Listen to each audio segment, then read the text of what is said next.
Ndugu mpenzi mtazamaji wa chaneli yetu hii ya Francademy, kwa sasa tutaendelea na somo la hisabati ambapo tutaangalia zoezi la 29. Zoezi hili lina maswali yafuatayo. Ninakuomba uyafanye haya maswali. Baada ya kumaliza kuyafanya, ninakuomba ufuatilie masahihisho yake ambayo yako huko mbele.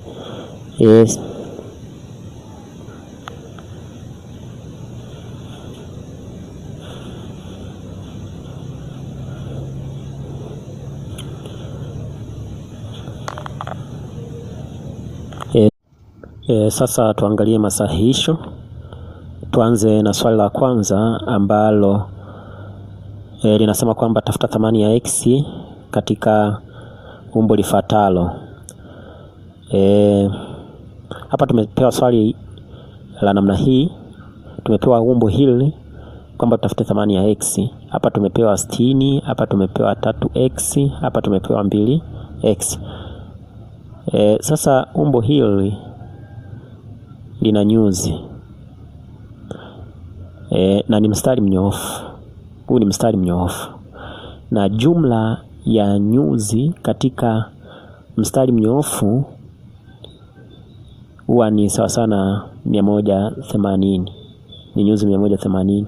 Kwa hiyo maana yake tukichukua hii tukajumlisha na hii tukajumlisha na hii ni sawa sawa na 180.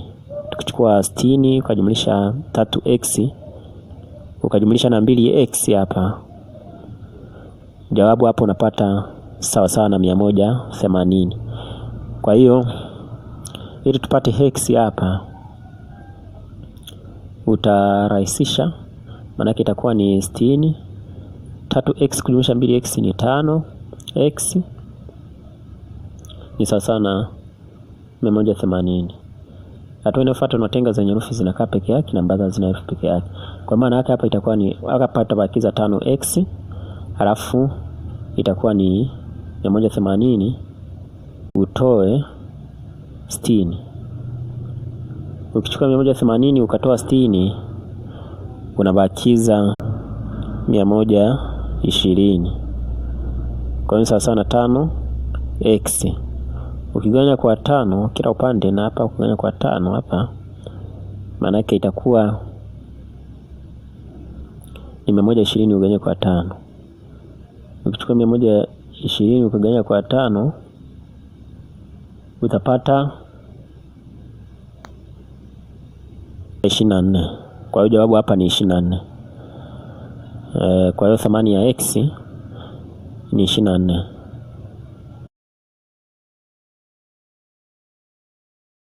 Kuja andika majira ya nukta W katika grafu ifuatayo.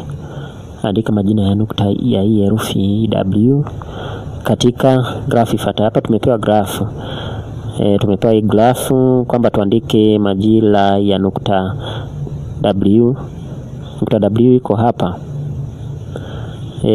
Katika kuandika majira ya nukta watu tunaanza na mstari wa x. Huu mstari uliolala huwa ni x na huu uliosimama huwa ni y. Kwa hiyo tukianza kusoma na hiyo x, maana yake itakuwa hivi. Itakuwa ni as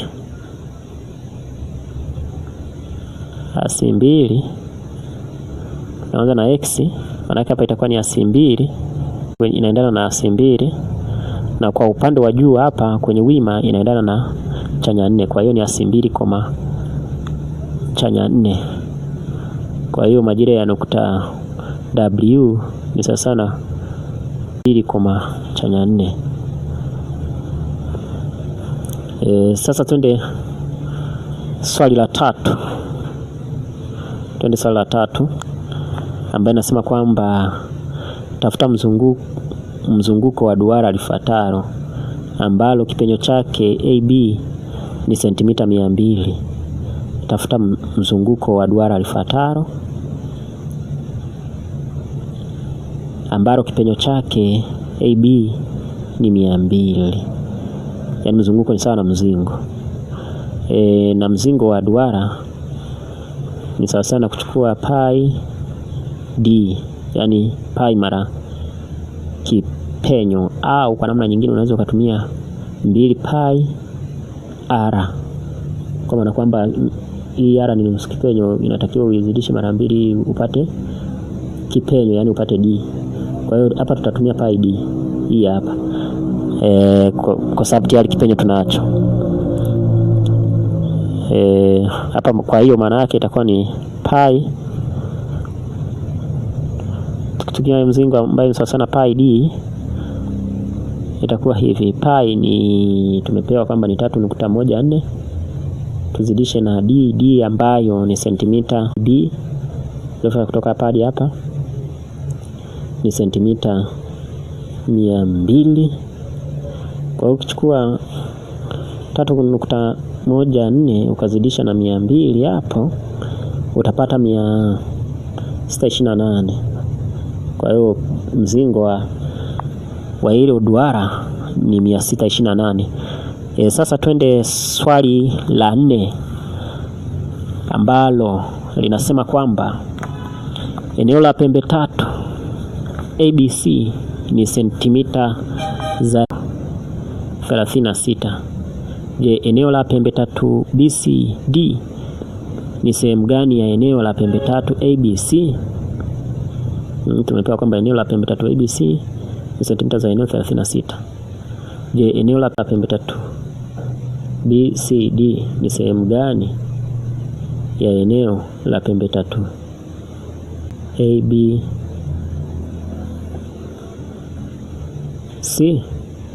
Eneo la pembe tatu ABC tumepewa kwamba ni sawa na 36.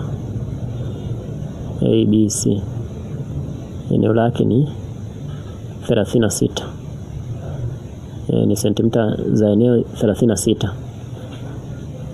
Eneo la pembe tatu BCD pembe tatu BCD ni sehemu gani? Kwa hiyo hapa cha kufanya inatakiwa tutafute eneo la pembe tatu BCD. Tukishaipata ndio tutajua kwamba ni sehemu gani ya pembe tatu ABC. Ngoja tuitafute sasa hiyo eneo. Kwa hiyo eneo la pembe tatu ni sawa na nusu mara kimo mara kitako. Kwa hiyo hapa itakuwa ni nusu mara kimo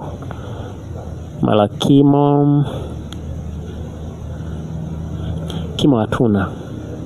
Kwa hiyo inatakiwa tuitafute sasa, tutafute kimo kwanza, tutumie ile eneo ambalo ametupa hilo eneo kubwa, kwa sababu vyote vinalinganisha kimo.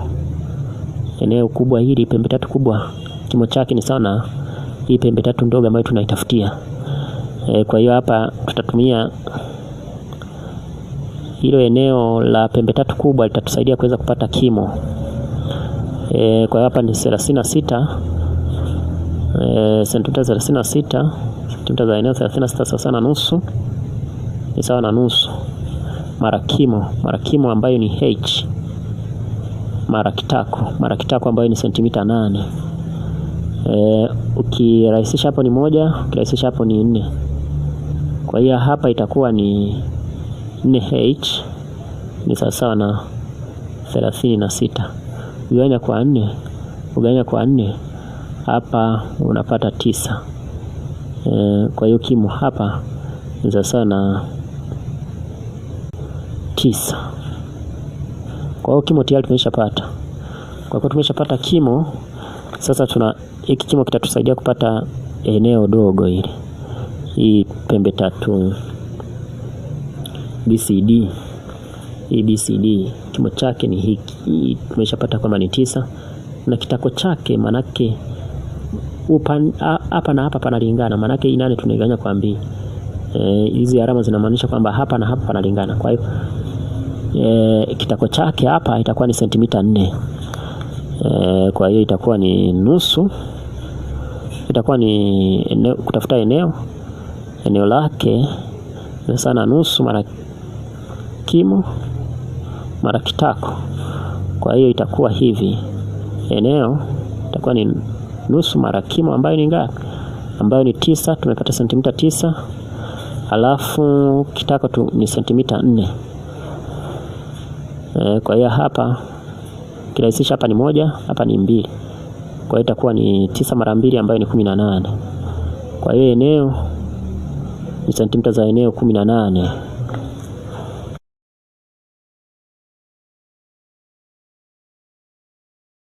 Ndo eneo dogo sasa, eneo la umbo dogo. Kwa hiyo ili kupata eneo, ili kupata kama ni sehemu gani ya pembe tatu ABC, utachukua hiyo 18, sentimita 18, sentimita za eneo 18 ugawanye kwa sentimita za eneo 36.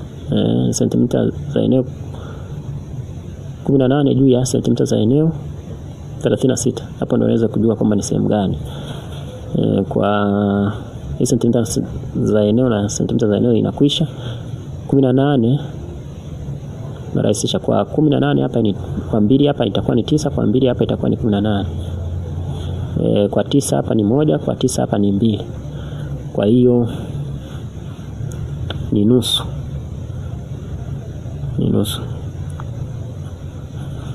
Kwa hiyo pembe tatu A, pembe tatu BCD ni nusu ya pembe tatu ABC. Sasa twende swali lingine ambalo ni swali la 5 linalosema kwamba grafu ifuatayo inaonyesha alama alizopata Juma kwa miezi 4 katika majaribio ya somo la hisabati muhula wa kwanza. Tafuta wastani wa alama hizo. Tafuta wastani wa alama hizo katika miezi 4. Manake hizi ni alama zote ambazo alipata Juma katika mtihani wa somo la hisabati, katika majaribio ya somo la hisabati kwenye miezi 4, kwamba mwezi Januari alipata 60, mwezi Februari alikuja hapo ukiangalia alipata ngapi? Alipata 80. Ukija mwezi unaofuata mwezi Machi hapa na penye alikuja akapata 60. Ukiangalia pia hapa mwezi Aprili alipata 70. Kwa hiyo kumbuka kanuni ya kutafuta wastani. Kanuni ya kutafuta wastani ni jumla kugawanya kwa idadi. Maana yake tutachukua hizo alama hizo alizozipata kwenye hiyo miezi 4, tutagawanya kwa idadi, kwamba idadi ziko 4, 1 2 3 4, ziko 4, ni miezi 4, za miezi 4. Kwa hiyo maana yake utachukua 60 ujumlishe 80 ujumlishe 60 ujumlishe 70 ugawanye kwa 4. Ukichukua 60 ukajumlisha 80 ukajumlisha 60 ukajumlisha 70 unapata 270. Ugawanya kwa 4, 270 ugawanya kwa 4 unakuja unapata 67.5. Kwa hiyo wastani wa alama hizo ni 67.5.